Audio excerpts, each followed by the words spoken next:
just a few words of history. Dror Center was founded, established in 1992, 28 years ago, when I was still a young man.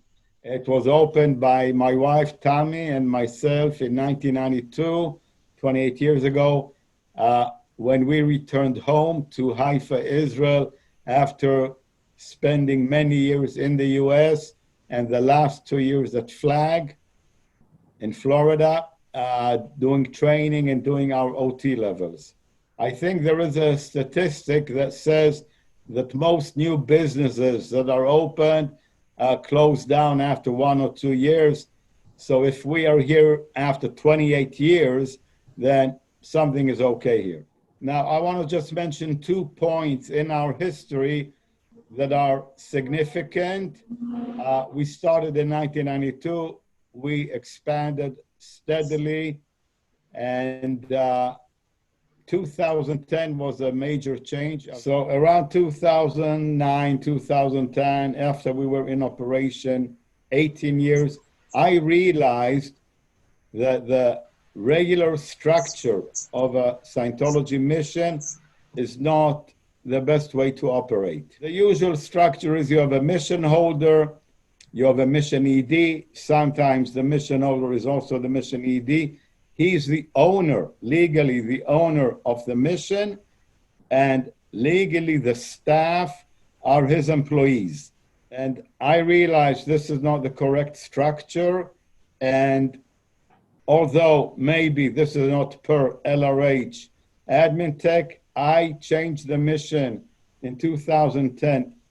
Tommy and I decided to make it into a partnership, and we invited Aviv and Dima and Moti to join us, and we became a partnership of 5 partners, each one holding 20% of Dror Center, and we registered legally with the Israeli Ministry of Justice as a partnership.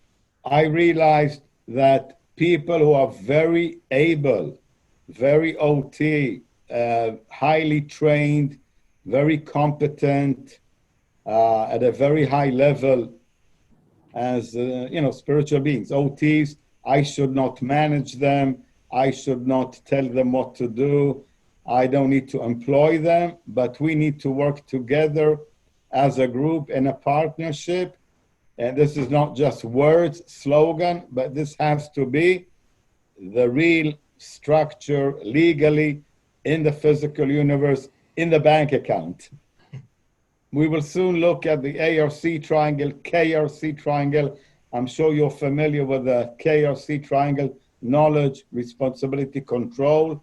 So making it into a partnership raised KRC within the group very significantly. So that was 2010. And as many of you know, 2 years later, 2012, another historic event for Scientology. The first time ever, a whole mission leaves the church and goes independent. The fact that we were a partnership made us all very strong, knit, and full trust between each other, and working on the same goal of working with LRH and promoting, delivering LRH technology. So between January to June of 2012, each one of us did a lot of research, and we all decided together in June 2012 that we cannot work for Ron Hubbard and deliver the bridge when we're in the church. So we left the church. Just a small statistic, when we left, there were 6 of us at Dror, the 5 partners plus the incredible Carmela Weitzman. So there were 6 of us, and we could only deliver up to NED, New Aerodynamics on the bridge, of course, no CCRD. We could not train auditors. The big thing is do not train auditors. So we had to leave. When we left, like I said, we were 6 staff, and I think maybe 50 people on lines as public. Since we left, we are now 10 full-time staff. I think everybody's here. And we have more than 100 people on our lines arriving from all over the world. And we deliver the full bridge, OT levels, everything. So the decision to leave the church, of course, was you can see in hindsight, it was the correct decision. Now, when people ask me about admin tech, maybe they have an idea that we do very complicated org boards and statistics and conditioned assignment and analysis and evaluations. So I have to disappoint you. We keep it very simple. When you walk into my office or draw center, we don't have an org board anywhere, and we don't do any strict statistics analysis and conditions. We know all the time what is going on, but I will explain as we go along. The key to any activity, your business, your family, your friends, anything you want to do, the key is per LRH, the two magic triangles, ARC, understanding, ARC, communication, affinity, reality, is always inside the group with your group members and with the public. We know it as a model. It's not always easy in practice to maintain it, but ARC is willing to listen to the other, to grant beingness, and LRH says somewhere else, what is greatness? To continue to love the other person despite all the reasons he gives you not to love him. So to love people, to care for people genuinely, to want to help people and to help them improve their lives. And of course, the next triangle, you were waiting for it, KRC.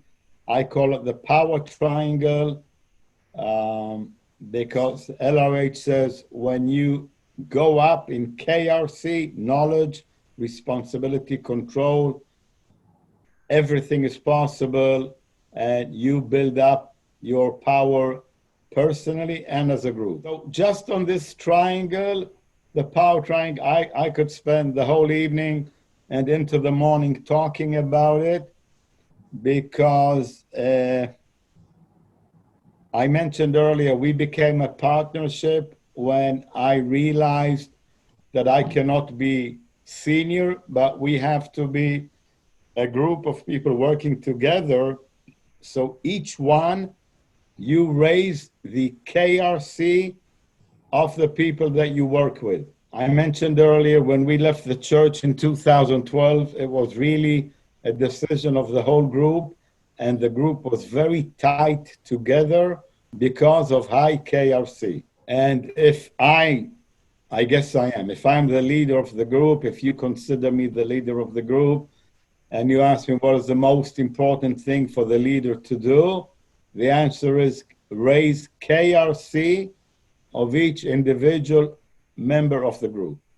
So number one, all of the people at Draw Center are all the time getting auditing, they're on training, and they're on the bridge. Everybody of the 10 active full-time staff all the time going up the bridge. I have to make a comment here. Tommy and I, we were many, many years at Flag, and I would talk to a Sea Org member, and the guy is in the Sea Org 20, 25 years. And I asked him, where are you on the bridge? And he says, well, I'm getting ready to do my PURIF, or, oh, I'm starting my objectives next year. If the individual team member or staff member is not going up the bridge, what model is it for the public? So all staff members are all the time going up the bridge and gaining knowledge and ability. Okay, another point is that now we are 6 partners. We hold monthly partner meeting, and all the major decisions are made democratically or by agreement. We discuss and we make agreements together. Another point is that I don't control the money. Nobody controls the money. The money, the income belongs to all of us. We have open financial reports. Motti Weitzman is our finance director. He keeps report of income, expenses, and what everybody takes as a salary or his share of the income. And it's all open, transparent. Everybody knows everything. So each one has control. Each one knows what's going on, and everyone takes responsibility and is the only thing that the group expects is that you take responsibility. I will finally go on to the next slide. What is our goal? What do we do? The first and primary goal of an organization is delivering the foremost technical quality that can be delivered in its area. Well, there are many LRH quotes about what we do, but as a group, as an organization, technical quality means you deliver the bridge, you give auditing. For us, very important, our academy, because a major goal is to train auditors. What we need is more and more auditors on the planet. So we train auditors and deliver the bridge. I mean, people are going to be happy if you give them standard tech.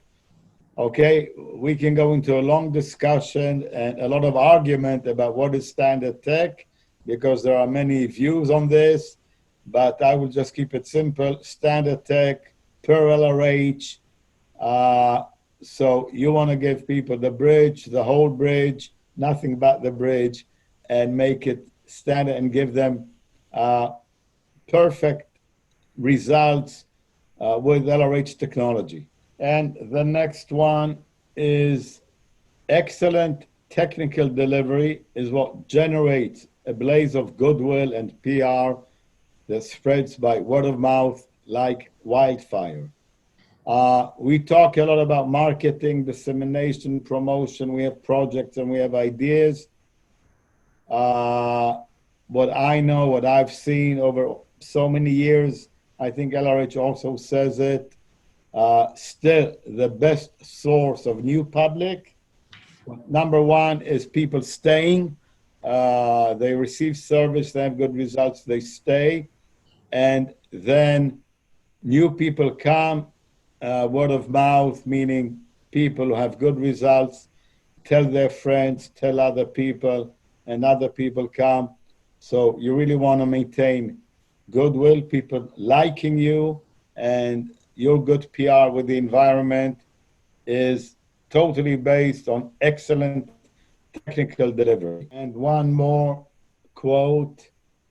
The first policy of a Scientology org is maintain friendly relations with the environment and the public. Friendly relations with the public. This goes back to the first triangle, ARC triangle. So good service that you have to provide consists of two things.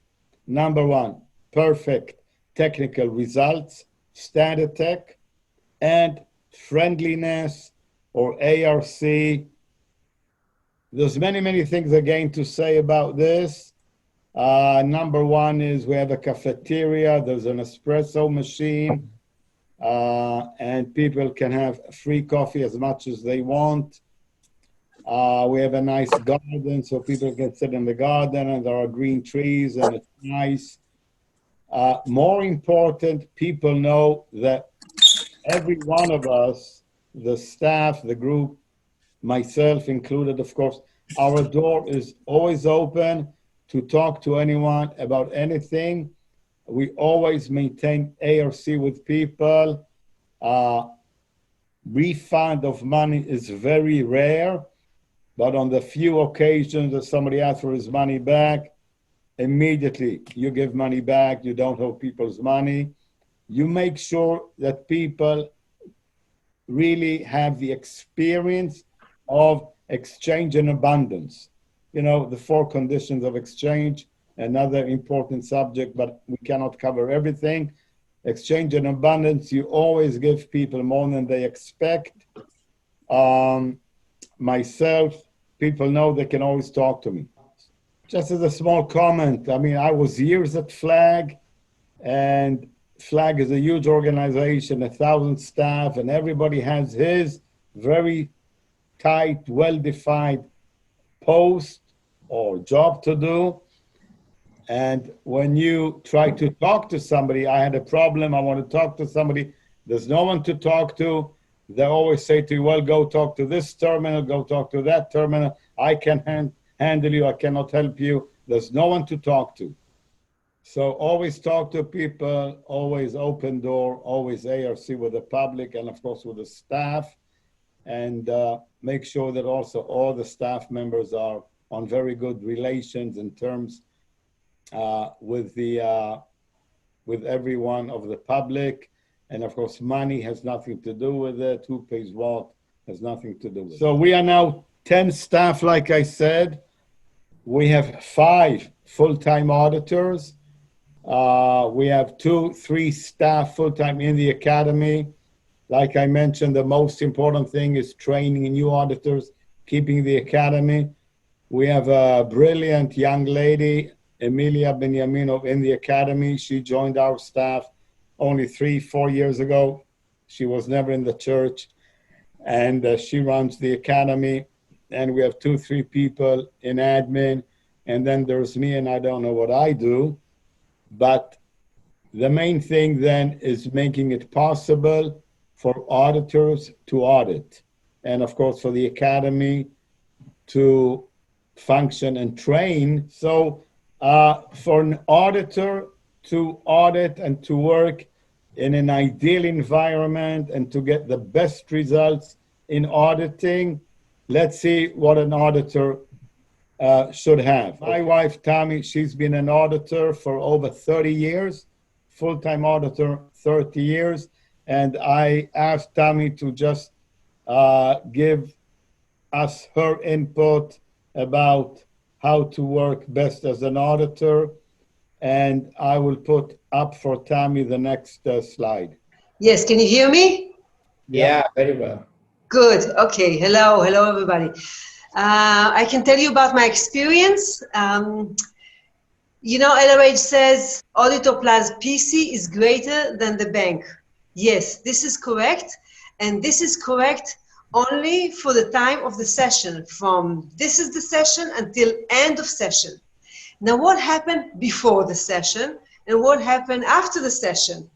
Now, before and after the session, you have PC's live and PC's actions, and you need a whole group to be greater than the PC's bank, okay? You need a whole team, not just an auditor. The auditor, yes, handles the PC in the session, but you need a whole team to handle everything around it. Oh. Yeah, auditing is a team activity. The day of the individual country doctor. Good. So some more of my experience. You know, I'm a good auditor and a very successful auditor. And this is 2 different things. I'm a good auditor because I trained well and I studied well and I apply the materials well. And I really love this profession. I really love this activity. I have this passion. I love to audit. This is fun activity for me, okay? So I'm a good auditor. This is what I think counts for a good auditor, good training and the passion to do it. But the other thing is being a successful, you know, this is the second thing, being a successful auditor. Being a successful auditor depends if you have a group or you don't have a group. If you have a group, you are successful. That's the only reason you can really succeed. I always have a CS, a case supervisor. I always have an examiner after the session. I always have, you know, like a director of processing to give an interview for the PC. We have an academy that can train my PCs, which is Emilia and Sophie. They're running a great academy. And this increases the level of understanding of the PC. And I have, you know, the whole team is there. It's not only me running the show and having to wear all the hats, because there are many hats from many aspects. So that's why I'm successful. And this is the reference here. Auditing is a team activity. The day of the individual country doctor is dead. Even if an individual field auditor starts out as an individual, he goes one of two directions. He overworks and squirrels himself into failure, or he builds up a team. May only be a receptionist and an apprentice auditor, but he's still building up a team. I've never seen individual auditors succeed over a long period. Failing to form or become part of a team, they eventually fade out or squirrel, LRH. So key to success as an auditor is working with a team. And what is a team? LRH. A team has a tendency to know what the other team members are doing and thinking and coordinates thereby and therewith. That is the definition of a team. It is people who cooperate one with another to push forward a common purpose, and they normally get along great. So look at this. A team is a few people, a group of individuals. They cooperate, they work together. They have a common goal, which they push together, a common purpose. They get along great, like they're good friends. They like each other. If you don't have A or C within the group, what are you doing? And a team has a tendency to know what the other team members are doing and thinking. So this is very, very, very important. And it all ties in when you say they know what the other team member is thinking. And you know, when people have withholds and there's mystery and there's unknowns and there is intrigue and gossip and rumor and a third party is what would kill the organization. When you have this, then of course you are destroying the team. So I would say that one of the most important things I maintain is never talk to one member of the team about another member of the team behind their backs. Everything is open. And if anybody has a problem with another group member and they come to talk to me, I immediately call the person and we sit, the three of us, and we resolve all the differences. So one more piece of data I want to show. Look at this. People tend to get lost in a lot of admin tech and tools and complications. And like I said before, statistics analysis, condition assignment, punishment, ethics, org board, hats, you know, all these things which are important. After LRH gave us all the admin tech, look what he says. He says, in reality, any administration is a symptom about ethics. So I would say, Ron, if you say that, why did you write 12 or 10 books on admin tech if you say that admin is a symptom of out ethics? Interesting point. Now, any order is really a criticism. Wow. If a post was really being worn, and when you say post, you mean a hat. So if a hat or a post hat was really being worn, orders would be unnecessary. Wow. I mean, everything is here. So we are a team because we have a common goal. We know what we're doing, and you only want to work with people who are competent, able, highly trained, and so they know what they're doing. You don't need to tell people what to do. You leave the organization very light. We don't need anything rigid. Every person in our team has many hats, and he has the hats that he chose. I mean, I ask somebody to do something, but I ask him, do you want to do it? And if the person says, no, I don't like this, or I don't, it's not something I enjoy doing, I say, well, don't do it. So do only what you enjoy doing, only if it's on your purpose line. If you don't want to do it, don't do it.